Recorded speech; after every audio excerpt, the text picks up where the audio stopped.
خبر شامل کرتے ہیں سیالکوٹ سے رپورٹ۔ حاجی محمد ناصر قادری نوٹیفیکیشن تقریب tape ball council of Pakistan Sialkot 5 ستمبر 2025۔ Tape ball council of Pakistan نے آج اپنے گورننگ باڈی کی باضابطہ نوٹیفیکیشن تقریب Sialkot chamber of commerce and industry میں صبح 10 بجے منعقد کی۔ تقریب کے مہمان خصوصی Chaudhry Farooq assistant director anti narcotics force تھے، جنہوں نے پاکستان ٹیپ بال کونسل کی نو تشکیل شدہ گورننگ باڈی کو باضابطہ نوٹیفیکیشنز پیش کیے۔ اس موقع پر تقریب میں مرد اور خواتین قیادت کی مضبوط شمولیت کو اجاگر کیا گیا، جو اس بات کی ضمانت ہے کہ کونسل ایک متحرک اور جامع ٹیم کے ساتھ پاکستان اور دنیا بھر میں ٹیپ بال کرکٹ کے فروغ اور بہتری کے لیے کام کرے گی۔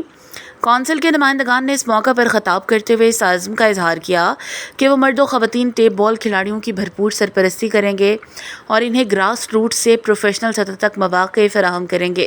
کونسل نے آئندہ کے اقدامات کا اعلان بھی کیا، جن میں شامل ہیں صوبائی سطح سے لے کر تحصیل سطح تک باڈیز کا قیام، پاکستان ٹریننگ کیمپ کا آغاز، تاکہ آئندہ بین الاقوامی ٹور کے لیے تیاری کی جا سکے۔ یہ تاریخی تقریب پاکستان میں ٹیپ بال کرکٹ کے ایک نئے دور کا آغاز ہے، جہاں کونسل کھلاڑیوں کو مضبوط پلیٹ فارمز، شناخت اور مواقع فراہم کرنے کے لیے پرعزم ہے۔